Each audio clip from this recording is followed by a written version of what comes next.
카타르는 이미 월드컵 분위기입니다. 공항에는 선수들과 취재진이 계속 입국하고 있습니다. 카타르 시내에 있는 교통부 건물에 손흥민의 모습이 전체 빌딩 벽면을 덮고 있습니다. 아주 크게 랩핑되어 있어서 월드컵 기간 동안 한국인들의 방문이 많을 것 같습니다. 드디어 오늘 한국 대표팀도 카타르로 향했습니다.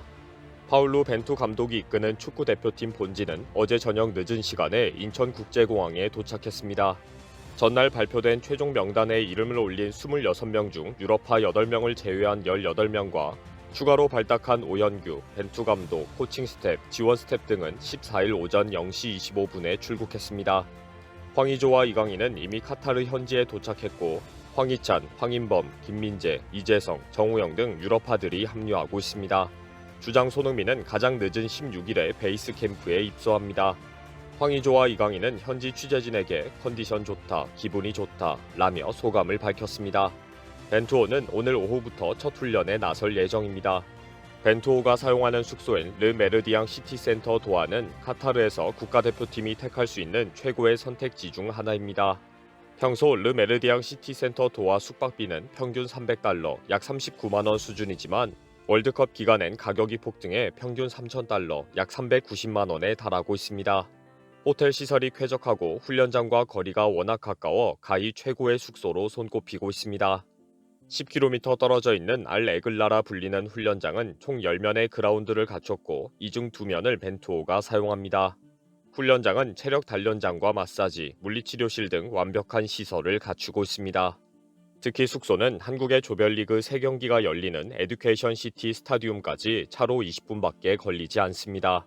한국이 경기를 치르게 될 에듀케이션 시티 스타디움은 한국에게는 축복의 경기장입니다. 한국의 조별리그의 경기장은 모두 카타르 알 라이안의 에듀케이션 시티 스타디움입니다. 대전표가 확정되면서 한국 대표팀은 조별리그 3경기를 모두 같은 경기장에서 치르게 되었습니다. 반면 포르투갈은 조별 예선에서 각각 다른 경기장을 돌고 돌아야 합니다. H조에서 조별리그 3경기를 모두 같은 경기장에서 치르는 나라는 한국이 유일하고 전체 대전표에서도 3개 국가뿐인 행운입니다. 경기장 이동에 따른 체력 부담도 없고 두 번째와 세 번째 경기인 가나와 포르투갈은 익숙한 환경에서 기다리게 된 것입니다. H조의 조별 예선은 한국은 11월 24일 조별리그 1차전 우루과이와 경기를 한국 시간으로 밤 10시에 카타르 알 라이안의 에듀케이션 시티 스타디움에서 치릅니다. 2차전은 11월 28일 역시 밤 10시에 가나를 상대하며 3차전은 12월 3일 오전 0시에 포르투갈과 맞대결합니다. 포르투갈은 24일 스타디움 974, 28일 루사일 스타디움에서 경기를 뛰고 한국팀이 기다리고 있는 에듀케이션 시티 스타디움으로 와야 합니다. 한국은 이미 우루과이, 가나와 경기를 2번 치르고 경기장에 익숙해져 있을 때입니다. 한국은 에듀케이션 시티가 홈 경기장처럼 잔디와 관중 응원 등에 전혀 낯설지 않을 때입니다. 24일 포르투갈과 가나의 경기는 스타디움 974에서 열리고 28일 포르투갈과 우루과이전은 루사일 스타디움에서 개최됩니다. 반대로 포르투갈은 가장 부담이 되는 마지막 경기를 낯선 에듀케이션 시티 스타디움에서 치루어야 합니다. 먼저 한국 대표팀의 승리를 안겨줄 에듀케이션 시티 스타디움은 새로 완공된 경기장입니다. 스타디움이 위치한 에듀케이션 시티는 연구개발기관 카타르 재단과 함께 대학이 있습니다. 에듀케이션 시티 스타디움은 수용 인원 4만 명으로 2020년 6월에 정식 오픈했습니다. 지붕의 기하학적 패턴 때문에 사막의 다이아몬드로 불리고 있습니다. 경기장은 설계 및 건설에 대해 글로벌 지속 가능성 평가에서 최고 등급을 획득했습니다. 실제 경기장도 그라운드뿐 아니라 관중석 의자까지 녹색이라는 특징이 눈에 띕니다.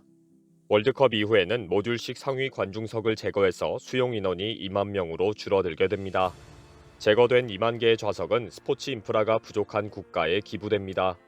이후 경기장은 카타르 재단 대학의 스포츠 시설, 교실 및 이벤트 공간으로 활용됩니다. 도하의 번화가에서 불과 7km 떨어져 있으며 지하철을 통해 경기장에 바로 갈 수가 있습니다. 모든 월드컵 경기장과 마찬가지로 첨단 냉각 기술이 들어가 있어서 쾌적한 환경에서 선수가 뛸 수 있습니다. 한국이 조 2위로 16강에 오르면 스타디움 974, 조 1위일 경우에는 루사일 스타디움으로 장소를 옮겨 16강전을 치르게 됩니다. 최소 조 2위로 반드시 올라간다고 믿고 먼저 스타디움 974에 대해서도 알아보겠습니다. 한국팀이 조 2위로 올라가서 16강을 치를 스타디움 974는 컨테이너로 건설한 경기장으로 유명합니다. 카타르의 세계 무역 및 항해 역사에서 영감을 받아서 걸프만 기슭에 건설되었습니다. 4만석 규모의 이 경기장은 월드컵 역사상 최초로 완전히 분리 가능합니다. 월드컵 경기를 치른 컨테이너와 좌석, 지붕 등 기타 구성 요소를 여러 분야에서 수십 년 다시 재활용되어집니다. 일부 시설만 살려서 지역 주민이 즐기는 수변 공원 시설로 자리 잡게 됩니다. 한국 대표팀이 스타디움 974 그라운드를 밟고 많은 한국 관중들이 컨테이너 관중석에 앉게 될 것입니다.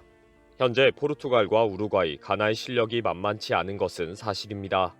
해외 언론은 조 추첨 이후 한국이 죽음의 조에 편성되었다고 보도하고 있습니다.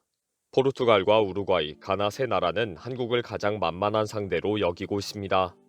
포르투갈은 한국의 손흥민과 황희찬을 주목하는 보도를 하고 있습니다. 우루과이 감독은 한국은 일본이나 이란보다 강하지 않은 팀이다 라고 말했습니다.